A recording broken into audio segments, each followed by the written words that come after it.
We talked yesterday on the show about Declan Doyle, the new offensive coordinator for the Baltimore Ravens. He joins the Ravens after spending 1 year with Ben Johnson in Chicago and trying to teach Caleb Williams how to run Ben Johnson's style of offense. And the discussion that we had yesterday is, can Declan Doyle implement that same type of offense with Lamar Jackson? Mm-hmm. Can they put the same type of offense together where Lamar is maybe holding onto the football a little bit longer, but then allowing his wide receivers to work downfield to then as Ben Johnson, as Declan Doyle has referenced here in his early stint as offensive coordinator under Jesse Minter with the Ravens, is they want to hunt big plays. That's what this type of offense is all about. They're not interested in completion percentage. They're not interested in a 2-yard gain, a little dump-off pass to the running back for a short gain. They want big chunk plays, 15-plus yards downfield, which all sounds great. Question is, will Lamar Jackson be interested in coaching / will he be around to be coached in this offseason? Yeah, because Lamar is someone who has notoriously not shown up for OTAs, for these voluntary minicamps, for even the ones where he gets fined. Because last year, looking at a story from Pro Football Talk here, Lamar Jackson fined or loses out on a $750,000 paycheck because he just didn't show up. So Lamar Jackson just lost $750,000 because he just didn't show up for a workout. And that's a lot of money. That's $750,000, and he just doesn't care because he doesn't want to come to these workouts. And this is now Declan Doyle is now leading these offensive workouts and leading these offensive meetings, and this is a whole new offense.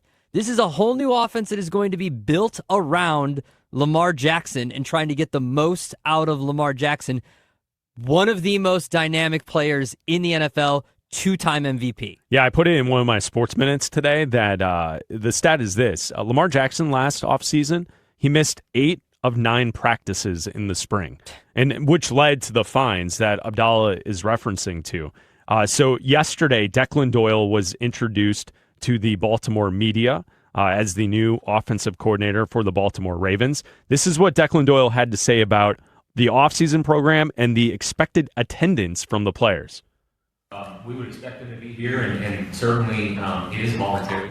And so, but it's also, if you want to say that you're going to win a championship, you want to say that you have championship standards and those are your goals and your expectations, certainly that's going to take work, that's going to take collaboration, that's going to take the beginning of building the relationship with their coaches, other players, starting off this next regime on the right foot. And so that would be those guys getting in here, us being able to work with them hands-on and be able to kind of get this thing going in the direction that we want to, and making improvements so that we set ourselves up where when we come back in for training camp, we hit the ground running. We already have kind of shared knowledge, shared language, and we're able to go right to work.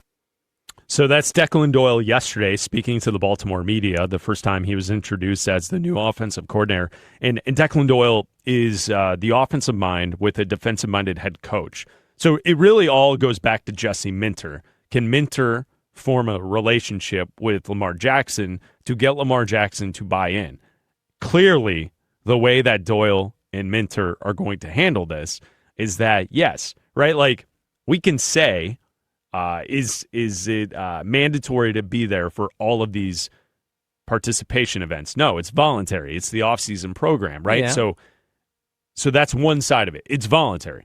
Although you can see on the other side, and the way that Declan Doyle lays it out there in that answer, is that if you want to be great, and you want to win a Super Bowl, and you want to do this, and you want to do that, you kind of have to be there to create the relationships that you need to create with the other players, with the coaching staff, and putting in and installing a brand new offense. And it would be nice if your face of the franchise, who's your quarterback, was a part of all of that stuff. And I think so what Declan Doyle is doing right there, I think is pretty sly. I think it's good. And I like the way that the Ravens are kind of approaching this, where they're setting the expectation that there's a lot of work to do, and it would be nice if everyone's there, although it's voluntary. So if he's not there, it's okay, but you probably should be there if you're the head face for the franchise and you're the quarterback and you're Lamar Jackson. You should probably be there to get on the same page with Declan Doyle. Well, and headlines like this don't help. Lamar Jackson's leadership is called into question after missing Minter's press conference. Like, the dude's not even there. Yeah. For the head and we talked about that the week of the Super Bowl, that he wasn't there in person. Yeah. When Jesse Minter was introduced. I don't know. Has there been a headline? Was he there yesterday when Declan Doyle was introduced? I'm guessing he wasn't. I would assume he I don't know. I don't want to assume things. I don't know if he was or wasn't. I'm going to look it up. I'm going to try and find it. I'll talk about Lamar Jackson, because when the guy isn't there for voluntary things, and then he starts losing $750,000, and I know he's a very wealthy man, and he's got a gigantic contract, and $750,000 to him might not be anything, and he might be able to recoup that in endorsements or whatever he wants to. That still shows a lack of interest, and we saw throughout the season that whether he was actually injured or is just like, I don't want to get out there, don't want to practice, I'm just going to, slow play this injury. He missed a lot of practice last year. And that led to, obviously, the Ravens didn't make the playoffs. They missed the playoffs because of a missed field goal. Now, that field goal goes in. Who knows what we're talking about right now? Are we talking about John Harbaugh being the head coach of the Giants? Who knows? But right now, the conversation is whether or not Lamar Jackson is going to buy in to the new coaching staff, and whether or not Lamar Jackson is going to be a part of this franchise for the long term. Because that could be called into question as well, and has been called into question. Raj Sharon is producing Bleck Abdalla live from Denver, Colorado today, as he does every day. Raj, we have sources in Baltimore.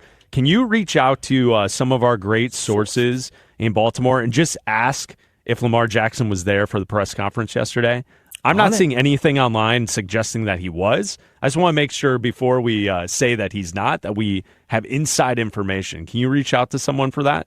I am on it, fellas. All right. Thank you, Raj. And then I saw this story that was on Pro Football Talk earlier today. It was about Malik Willis. It wasn't about Lamar Jackson. Okay, a story about Malik Willis. And we were talking about Malik Willis yesterday. Yes, we were. We were saying, is he going to be the best quarterback that's available? Yep. And because Daniel Jones doesn't have an Achilles right now, well, it's being repaired. He's on the mend. But it's presumed that he's going to go back to the Colts.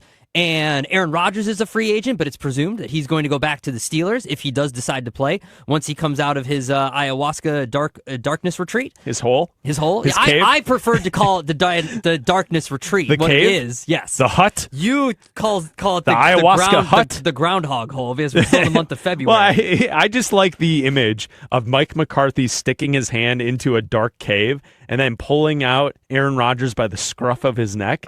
And then if the sun's out, then Aaron Rodgers is like, and he wants to go back into his hole. And then if it's cloudy, he says, I'm ready to play a little football. And he slaps on a silver and a black helmet for the Steelers. It's always a little cloudier. Not silver, yellow. It's always cloudier in August when it Right. starts to turn to fall a little bit. Because in June and July, he might not make his decision because he doesn't want to go to training camp. We both, by the way, made the same noise of an Aaron Rodgers being pulled out of a cave by Mike McCarthy by the scruff of his neck. We both made the by seeing the sun. So this is from Mike Florio on Pro Football Talk. The Steelers could be an option, but they seemed content to wait for Rodgers to make a decision, which would take them out of play in the early days of free agency. The Vikings would be looking for a veteran to compete with J.J. McCarthy. And don't rule out the Ravens. What? If, and it's not a big if, but it's still on the radar screen, they trade Lamar, they'll need a quarterback too. Oh, wow. All right. So it's out there. And don't rule out the Ravens if... Yeah. And it's not a big if. It's not a big if. It's not a big if. He didn't say it's a big if. He that's said what Florio said. It's not a big if. I hit the desk for emphasis. I could hear it, yes. Yeah. They trade Lamar. They'll need a quarterback too. Okay, so the only way that the Ravens would consider trading Lamar Jackson is if there's friction with the new coaching staff and the star. Yeah. He's one of the best quarterbacks in football. You can't move off of him. I mean, you can do anything. Okay, you could. I would then say, are you sure about that, buddy? I mean, it's you not sure about that. It's not a comparison, but the Dolphins. I mean, it's not a direct comparison because of the talent. But the Dolphins are considering eating $100 million this year because their quarterback didn't work out. Different players. I understand that. Totally different. But no players. one. But no one thought. You sure, buddy? But no one thought a year ago that the Dolphins would be like, yeah, we'll just eat $100 million, and now it's like, yeah, we might eat $100 million. But like, if you just need to know what life is like without. Like, just beep, bop, boop, boop, boop. Call up the Jets and be like, hey, how do you enjoy the last few years of your existence in the NFL? Boop, bop, beep, boop, boop. Call the Browns. Do you like being a team that just sucks all of the time because you can't get the quarterback right? How many Super Bowls has Lamar won? Well, he has. Okay. How many Super Bowls has Lamar won? You're telling me right now that he's just not going to win a Super Bowl? I'm just asking you. How many Well, many they haven't. How many won. playoff games did they win last year? They didn't win it. No, I get it. Was but he available my all the time? my argument to Did he to show the up? Ravens would be careful.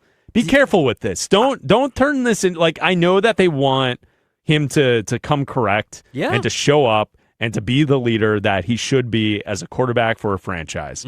But the moment you trade Lamar Jackson, you're going to be in the same conversation with the Browns. What's your solution? Malik Willis? Like Florio is suggesting on Pro Football Talk? Come on. That's not even remotely close to the same thing. But the issue is, if you want to get the most out of the player and the player does not want to be coached, you're not going to placate the player. You're not going to. And that was the issue with the last coaching staff.